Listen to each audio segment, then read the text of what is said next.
Hi hello friends, super കൺമണി സീരിയലിൻ്റെ ഒരു കിടിലൻ പ്രമോ വിശേഷങ്ങളിലേക്ക് എല്ലാ കൂട്ടുകാർക്കും സ്വാഗതം. അങ്ങനെ കൃഷും കൺമണി യാത്ര തുടരുക കേട്ടോ.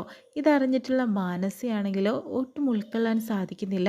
അവൾ പറയുന്നത് ഇങ്ങനെയാണ്: എത്രയും പെട്ടെന്ന് കൃഷിൻ്റെ ജീവിതത്തിൽ നിന്ന് ആ കൺമണീനെ എടുത്തു മാറ്റണം, അല്ലാതെ എനിക്കിനി വിശ്രമമില്ല. ഞാൻ തന്നെ കൃഷിനെ വിവാഹം കഴിക്കും, എനിക്ക് അവനെ സ്വന്തമാക്കണം, അല്ലാതെ ഒരുത്തിക്കും ഞാൻ അവനെ വിട്ടുകൊടുക്കുമെന്ന് വിചാരിക്കേണ്ട. ഇതെല്ലാം തന്നെ ആൻറ്റിയമ്മയോടും അതുപോലെ ഒക്കെ പറയുന്നത് കേട്ടോ.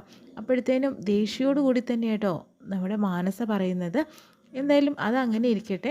അതിനുശേഷം തന്നെ കൃഷും കൺമണിയും കൂടി യാത്ര തിരിക്കുകയാണ്. ആ സമയത്ത് തന്നെ റോഡിലൂടെ ഒരു സംഘർഷം നടക്കുക കേട്ടോ ചെയ്യുന്നത്. ശമ്പള വർധനവ് എന്ന രീതിയിൽ തന്നെയാണ് ഫ്ലെക്സ് ബോർഡൊക്കെ കാണുന്നത്. അതിലൊരു പുതിയൊരു അവതാരം ഇതിൽ അവതരിക്കുന്നുണ്ട് കേട്ടോ. അങ്ങനെ അവൾ നന്നായിട്ട് തന്നെ ചൂടാവുന്നതായിട്ട് കാണിക്കുന്നു. അങ്ങനെ കൺമണിയും കൃഷ്ണയും അവിടെ നിന്ന് പറഞ്ഞയക്കുന്നില്ല, അതായത് ബ്ലോക്ക് മാറ്റുന്നില്ല. കൃഷ്ണന് ദേഷ്യം വരുന്നുണ്ട് കേട്ടോ. കാരണം ഇവൾ വഴി മാറാൻ ഒട്ടും ഉദ്ദേശിക്കുന്നില്ല. അങ്ങനെ ദേഷ്യപ്പെട്ട് നിൽക്കുകയാണ് ചെയ്യുന്നത്. എന്തായാലും ഇവർക്കൊക്കെ വേണ്ടിയിട്ടായിരിക്കാം ഒരു പക്ഷേ ദേവ്ജി അങ്ങോട്ടേക്ക് അയച്ചിട്ടുണ്ട് കേട്ടോ കൺമണിയും കൃഷ്ണയും. എല്ലാ പ്രശ്നങ്ങളും സോൾവ് ചെയ്യാൻ വേണ്ടിയിട്ട് ഒരു ഉദ്ദേശം മനസ്സിൽ കാണാതെ ദേവ്ജി ഒന്നും തന്നെ ചെയ്യില്ല കേട്ടോ. അതിനുശേഷം വീണ്ടും കാണിക്കുന്ന സാഗറിനെയാണ്. അങ്ങനെ സുജാത ചോദിക്കുന്നുണ്ട്: എന്താ സാഗർ, എന്താ ദേവ്ജി പറഞ്ഞത്, എന്താണ് അയാൾ പറയാൻ കാരണം? ഇതെല്ലാം തന്നെ വളം വെച്ച് കൊടുക്കുകയാണോ സാഗറും? ദേവ്ജി പറഞ്ഞത് ഇങ്ങനെയാണെന്ന രീതിയിൽ തന്നെ സാഗർ പറയുന്നുണ്ട്.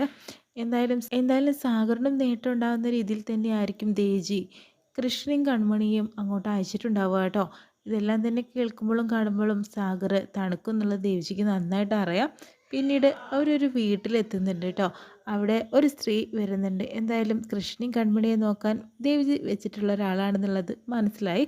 എന്തായാലും അവിടെ തുടങ്ങുക കേട്ടോ കൃഷിൻ്റെ ജീവിതത്തിലെ മാറ്റങ്ങളും അതുപോലെ പ്രശ്നങ്ങളെല്ലാം തന്നെ അവിടെ നിന്ന് സോൾവ് ആവും എന്നുള്ളത് ഉറപ്പാണ്.